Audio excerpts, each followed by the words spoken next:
Bonjour les CP, bienvenue dans cette séance de lecture. Nous faisons aujourd'hui la suite de À l'assaut des gratte-ciels et nous sommes vendredi 3 avril. Alors avant tout, concentre-toi bien, on va faire un petit rappel des deux sons qu'on a vus hier, en tout cas des deux sons que peut faire la lettre G. Alors, on va regarder le mot, c'est le mot le pigeon. Le G et le E font le son J. Comme le G et le I, J. Et pour faire J devant un A, on va devoir mettre un E entre les deux. Ici, ça fait JA. Et en dessous, même chose, on rajoute un E et ça fait le son JO. Le deuxième son qu'on a vu pour la lettre G, c'était celui qu'on connaissait déjà, c'est le son G. Le G et le U, comme dans guitare, font le son G. Tout comme le G et le A qui font ga, le G et le O qui font go, le G et le U qui font gu. Pour faire le son G devant un E, il faut mettre un E entre les deux. Et ça nous fait G. Pour faire le son G devant le I, on rajoute un U et ça donne Gui. Maintenant qu'on a fait ce rappel, je te laisse prendre ton cahier du jour, préparer tes points. À 3 carreaux de la marge, tu écris jeudi 2 avril, à 5 carreaux de la marge, en sautant une ligne dictée. Ensuite, tu sautes une ligne, ici, et tu te mets à la marge, tu fais un point, et on va commencer à faire les mots de la dictée du jour. Alors pour faire la dictée aujourd'hui, je vais te donner une aide, je vais te montrer les syllabes J ou G avec un G que tu vas devoir écrire dans les mots. Ce n'est pas très clair, je vais plutôt te montrer ce que je vais te laisser sur l'écran pendant la dictée. Alors, je te mets deux mots témoins, deux mots outils, une orangeade et un plongeon. J'entends le son J dans orangeade, dans plongeon. Et je te mets les syllabes, des syllabes que tu vas pouvoir utiliser pendant ta dictée. D'abord, ja, ensuite, jo, et enfin, joie. Deux autres mots outils, une bague, une guitare. Cette fois, j'entends G. Et voilà ma petite fille qui fait le son G. Et je te mets des syllabes pour t'aider. G, gui, gué et guet. Tu vas devoir mettre un U entre le G et la voyelle pour pouvoir faire le son G. Alors, je vais te dire le premier mot que tu vas devoir écrire. Essaie de trouver déjà si la syllabe est en haut ou en bas et tu vas pouvoir l'utiliser. Le premier mot, c'est un guépard. Un guépard. Essaie de trouver où est écrit gué et utilise la façon dont je l'ai écrit au tableau pour pouvoir écrire guépard. Un guépard. Fais pause si tu n'es pas prêt, sinon je te donne le deuxième mot. Le guide. Le guide. Donc c'est le guide. Le guide. Essaie de voir où est la syllabe gui et utilise-la pour écrire le guide.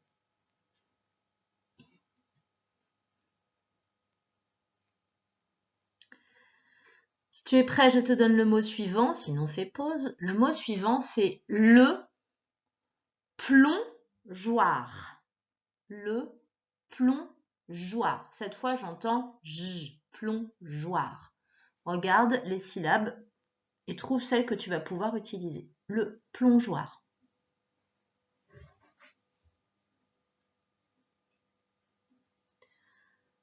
Le dernier mot, si tu es prêt, c'est un bourgeon. Un bourgeon. Alors, là, j'ai pas été très gentille puisque j'ai juste mis jo. Et on sait que le son on, c'est un O et un N. Donc, cherche ce que tu vas pouvoir utiliser déjà pour commencer ton son, bourgeon. C'est comme dans plongeon. Allez, fais pause si tu as besoin, sinon on se retrouve juste après pour la correction.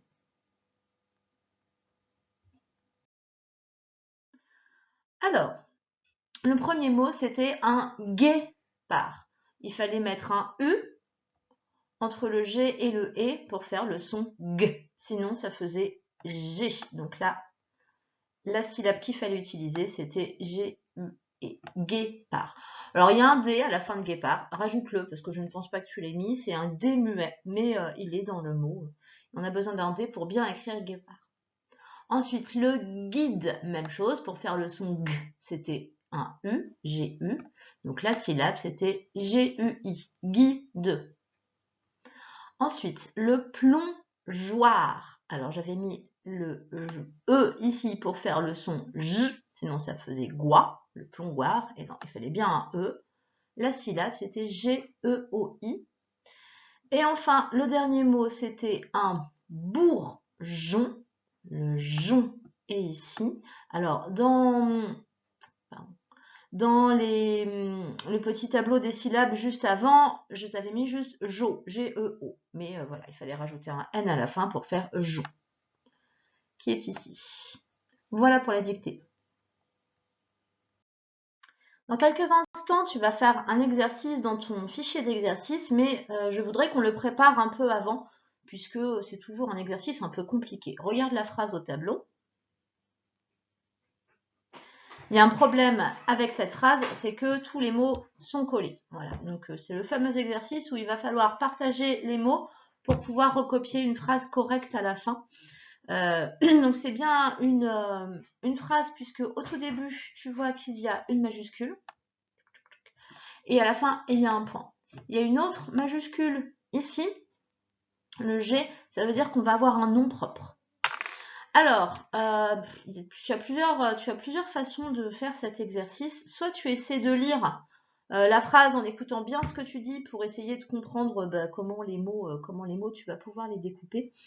Donc tu peux faire ça déjà. Tu essaies de faire pause et de lire et on se retrouve après. Si tu as eu le temps, je vais te donner quand même une petite aide et tu feras la deuxième phrase tout seul. Alors. Je pense que le premier mot, tu l'as trouvé, c'était Lily. Hop, voilà, Lily. Celui-là, en général, tu le repères bien. Ensuite, c'était le mot... Je vais surligner en même temps parce que... Mange. C'est le deuxième mot.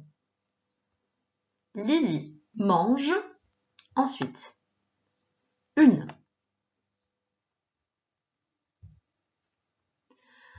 Ensuite, mangue. Une mangue, c'est un fruit. Donc, Lily mange une mangue. Récolter. Oh là là, il y a 3 E ici, ça va plus. Alors, je te montre comment il fallait le couper. Celui-là, il s'arrête là. Récolter. Et le deuxième petit mot, il est là. En. Et le dernier, c'était le fameux nom propre dont je te parlais. C'est un mot complet en Guinée. La Guinée, c'est un pays. Voilà, donc ce qui nous donne Lily mange une mangue récoltée en Guinée. Lily mange une mangue récoltée en Guinée. C'était donc la phrase qu'il fallait trouver. À présent, je vais te laisser prendre ton fichier d'exercice, l'ouvrir à la page 13 et regarder l'exercice 9. Et on se retrouve tout de suite après.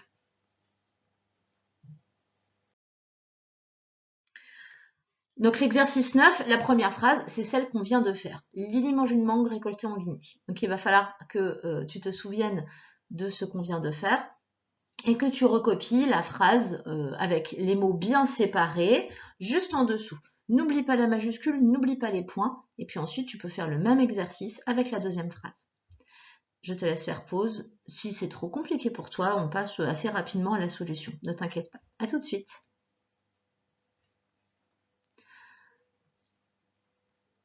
Voilà donc la phrase qu'on vient de faire ensemble juste avant. Donc, Lily mange une mangue récoltée en Guinée. Il y a bien un point, c'est bien une phrase. Il y avait 2 majuscules à mettre. La première est celle de Guinée, qui est un nom propre. C'est un nom de pays. On va regarder la phrase en dessous. Alors, il a mis des gants, mais ses doigts sont gelés. Alors, il, c'est le premier mot. A, mis, pour user facilement il a mis des gants. Des gants, mais ses doigts, avec un S, sont gelés. Point. Il a mis des gants, mais ses doigts sont gelés. Hop, je le réécris en dessous. Il a mis des gants, mais ses doigts sont gelés. Donc, si tu as réussi à faire cet exercice et en plus tout seul, bravo. Si tu as été aidé d'un adulte, ben voilà, ça me paraît tout à fait normal. Et puis, si tu as attendu ma correction, ben, c'est bien aussi. Voilà, pas de problème pour moi. L'exercice suivant, c'est l'exercice de lecture de phrases. Alors, on va d'abord le lire ensemble, ensuite tu le feras une fois tout seul, et je te chronométrerai les 2 fois avec le soleil qui se cache derrière les nuages. Alors, première phrase. Ne veux-tu pas? Alors tu as vu, il y a un tiret entre les deux. Ça veut dire que normalement on dit tu veux, là c'est veux-tu, et du coup comme on a inversé pour poser une question, tu vois qu'à la fin on a un point d'interrogation, et bien on a mis un tiret entre les 2 mots. Donc, ne veux-tu pas pratiquer cette nage?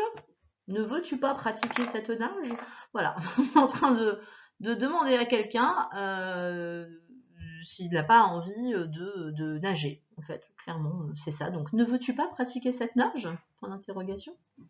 Voilà, c'est une phrase un petit peu... Enfin, c'est pas une phrase qu'on dit tous les jours, mais en tout cas, c'est celle que tu vas devoir lire. La deuxième phrase.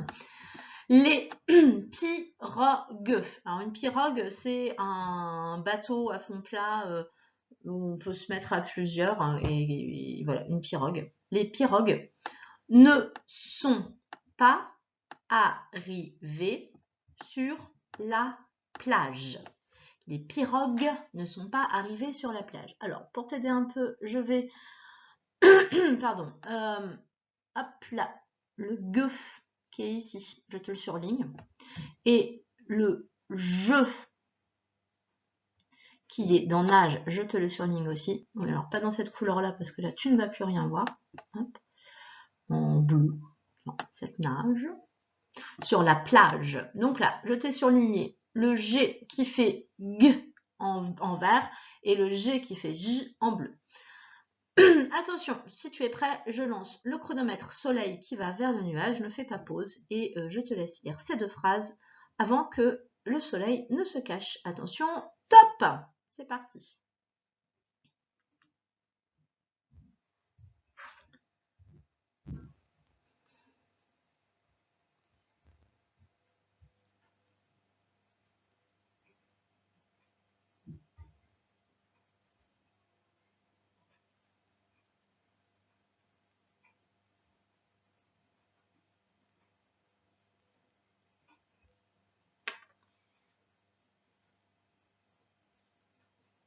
Et stop!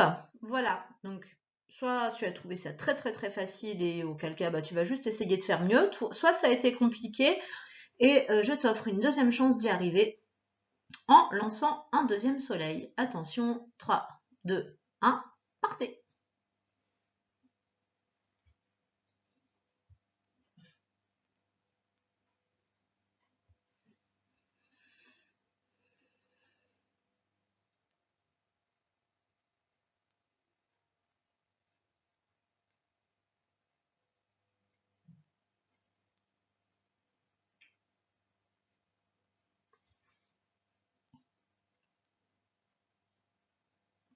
Et stop!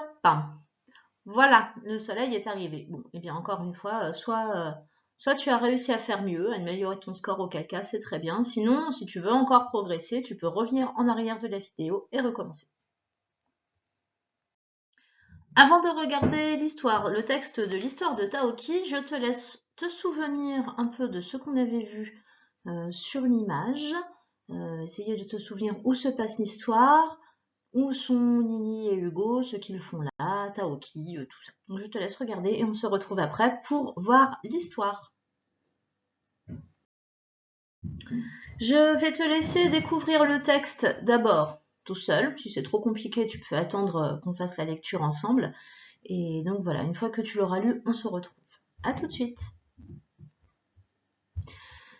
Allez, si tu as eu le temps de lire ou si tu as besoin de moi pour faire les mots ensemble, nous y allons.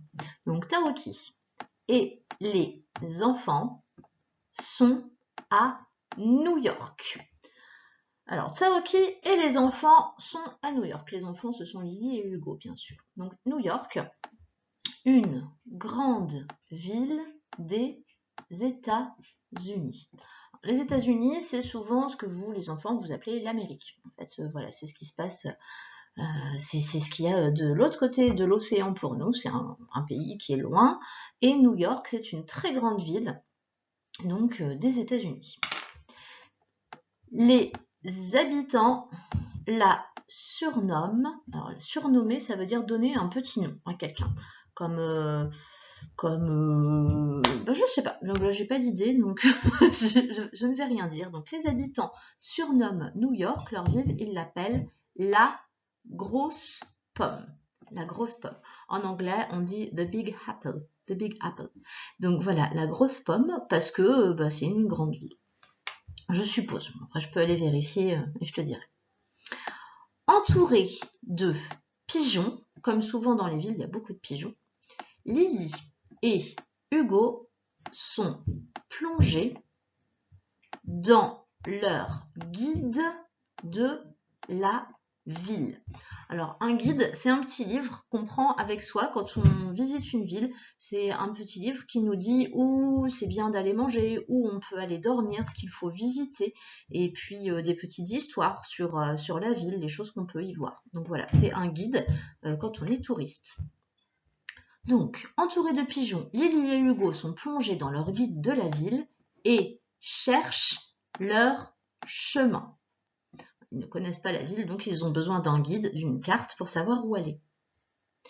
Ils sont époustouflés. Alors, être époustouflé, ça veut dire être vraiment étonné et admiratif. C'est-à-dire qu'ils admirent, en fait, ils trouvent ça incroyable. Voilà, donc ils sont époustouflés par la hauteur des immeubles qui s'élèvent jusqu'aux nuages. Alors, les immeubles, on en a déjà parlé, ce sont les grandes maisons où les gens en fait qui habitent les uns au-dessus des autres. Hein. Nous, on n'en a pas tellement des immeubles à Ouinville, mais ou en tout cas sur le RPI, Buteau et Canouville et Cricto. Bonjour à tout le monde. Mais en tout cas, dans les villes, les immeubles, il y en a beaucoup, et particulièrement à New York. À New York, les immeubles, ils sont tellement grands qu'on les appelle des gratte-ciel. En anglais, c'est skyscraper. Voilà, c'est-à-dire qu'ils grattent, on dit que c'est comme s'ils grattaient le ciel tellement ils montent haut. Alors, 3 petits points, ça veut dire que la phrase n'est pas vraiment finie. Là, ça donne « Ils sont époustouflés par la hauteur des immeubles qui s'élèvent jusqu'aux nuages ». 3 petits points. 3 petits points. En tout cas, juste après, on se retrouve avec des guillemets ici qui sont ouverts, des guillemets qui se ferment forcément et c'est ici. Donc ça veut dire que quelqu'un parle entre ces guillemets. Et on peut le voir tout de suite puisque là, après le guillemet, c'est écrit « s'écrit Lily ». Donc ça veut dire qu'entre les 2 guillemets, c'est Lily qui parle. Et elle dit « Géant colossal ! Cette ville est géniale ». On retrouve ici notre mot outil 7. Alors, juste avant, elle a dit un mot, Lily, c'est colossal. Alors, colossal, ça, en fait, on utilise ce mot-là pour parler de quelque chose qui est vraiment très très grand, très très important. Ça vient d'une statue qu'on appelait, entre autres, ça vient de statues très très grandes qu'on construisait avant. Donc, par exemple, une des plus connues, c'est le colosse de Rhodes. Rhodes, c'était une ville, et pour célébrer leur victoire contre les ennemis, ils avaient fait construire une grande statue de Hélios, le dieu du soleil, voilà, et du coup qui gardait leur ville. Mais quand je dis que s'il était colossal, ce colosse, c'est que vraiment il était très très très très grand. Je vais te mettre une photo, enfin une image juste après pour que tu te rendes compte de la taille que faisait le colosse de Rhodes. Voilà, en tout cas c'est pour ça que maintenant on dit colossal, c'est pour dire que quelque chose est très grand. Je continue. Taoki, oups, Taoki, oh zut, n'a pas peur de l'altitude. L'altitude, c'est le fait d'être en hauteur. Donc Taoki, lui, ça lui fait pas peur d'être en hauteur. Il n'a pas peur de l'altitude. 2 points. Donc là, je connais déjà un petit garçon de CP qui lève la main tout de suite parce qu'il se souvient toujours de ce que ça veut dire les 2 points. Ça veut dire qu'on va expliquer quelque chose qu'on vient de dire avant. Taoki n'a pas peur de l'altitude. J'explique. Ça va être après les 2 points.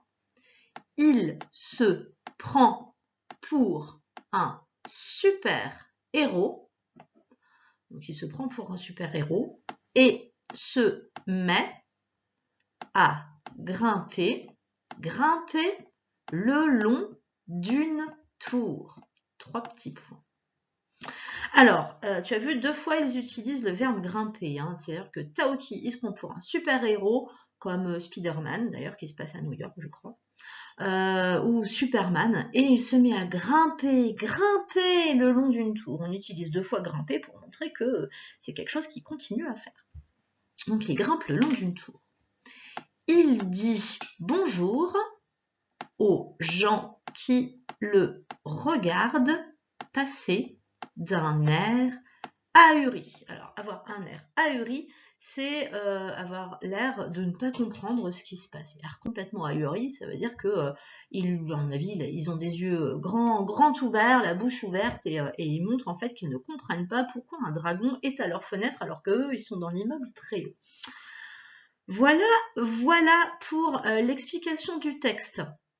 Je te montre tout de suite l'image dont je t'ai parlé juste avant. Attends. Tiens, regarde, je te montre le colosse de Rhodes. Alors évidemment, à l'époque, il n'y avait pas de photo, hein, c'était il y a très très longtemps. Et donc, tu vois, il gardait l'entrée de la ville. Et il était très très haut. Tu vois que là, il y a des gens qui sont à ses pieds, ici. Voilà, donc imagine un adulte ici, enfin, il est aussi grand que le pied du colosse, qui était fait en métal et en bois. Voilà. Et donc tu vois la ville derrière, c'est la ville de Rhodes. Et un jour, il y a eu un tremblement de terre, c'est ce qu'on dit, et le colosse s'est effondré. Donc il est resté là longtemps. Aujourd'hui, il n'y a plus de traces de la statue qui s'est écroulée, donc on ne sait pas vraiment où est-ce qu'elle était installée, mais on est à peu près sûr qu'elle a existé. Voilà. Et pendant que j'y suis, je te montre aussi une photo de New York. Donc voilà, pour que tu te rendes compte de la taille des immeubles, de ces gratte-ciel qui montent jusqu'au ciel. Donc là, on a une partie des immeubles un peu plus anciens, tu vois, qui sont juste devant, avec des magasins en dessous. Et puis, derrière, tout au fond, regarde, ici. Attends, je vais faire en rouge. Là, on a un gratte-ciel plus moderne et qui vraiment est très très grand. Il y en a d'autres encore plus grands. Et voilà, donc une histoire de New York. Oh, bah tiens, le Taoki, le super-héros, qui escalade un immeuble juste devant pour aller faire coucou aux gens à la fenêtre, comme dans notre histoire. Pour le petit défi lecture, j'ai décidé de faire tomber un panda et un éléphant du ciel. C'est plus les dinosaures, ce sont des animaux. Tu peux t'entraîner une fois avant si tu veux à lire le texte tout seul. Et puis quand tu es prêt, tu relances la vidéo pour faire descendre le panda et l'éléphant dans un temps donné. Voilà, donc fais pause si tu as besoin. Si tu es prêt, on peut commencer le chronomètre. Attention, 3, 2, 1, partez!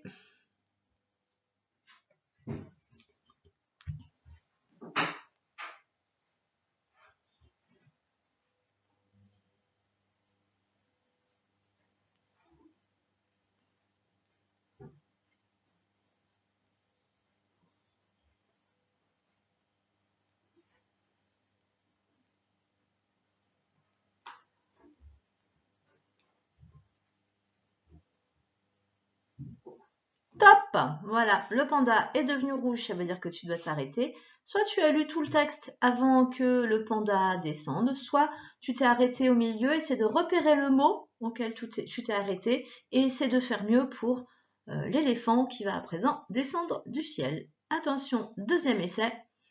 3, 2, 1, partez.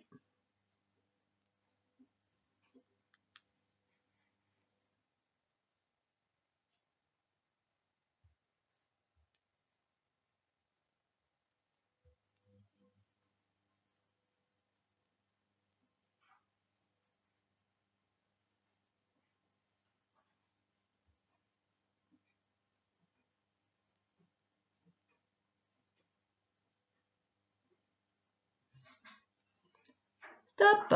Voilà. Bon, bah encore une fois, soit tu as battu ton record et c'est très bien, tu peux encore réessayer en remettant juste la vidéo un petit peu avant.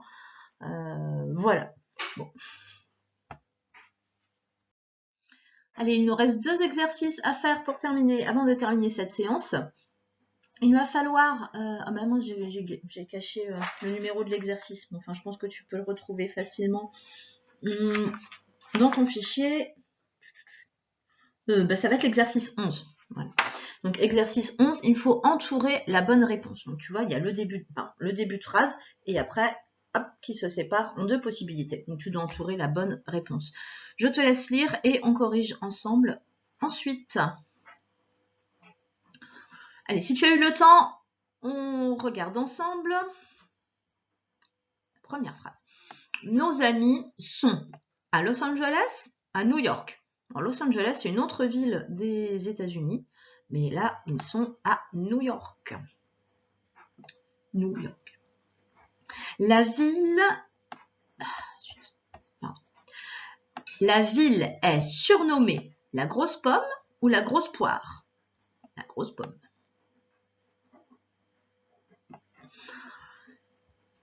Les enfants sont époustouflés par la hauteur des gratte-nuages ou des gratte-ciel? Des gratte-ciel. J'ai dit en anglais, on dit skyscraper.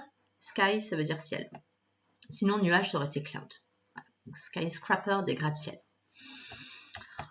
Taoki se prend pour un super héros ou un super zéro?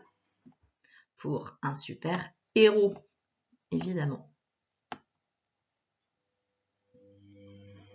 Voilà pour cet exercice. On regarde le suivant et ce sera le dernier. Exercice 12, il va falloir que tu complètes le texte avec les mots suivants. On peut lire les mots ensemble et ensuite je te laisse travailler. Prend, grimpe, admire, géante, ahurie. Donc, il va falloir que tu complètes le texte pour qu'il veuille dire quelque chose. Je te laisse faire pause et on se retrouve ensuite. Je te montre la correction si tu as eu le temps. Alors, ça donne Lily et Hugo admirent les gratte-ciel. Admirer, ça veut dire regarder quelque chose en se disant « Oh là là, mais que c'est beau ». Cette ville est vraiment géante. Ben oui, elle est très haute. En fait, les immeubles montent très haut. Taoki grimpe le long des murs d'un immeuble.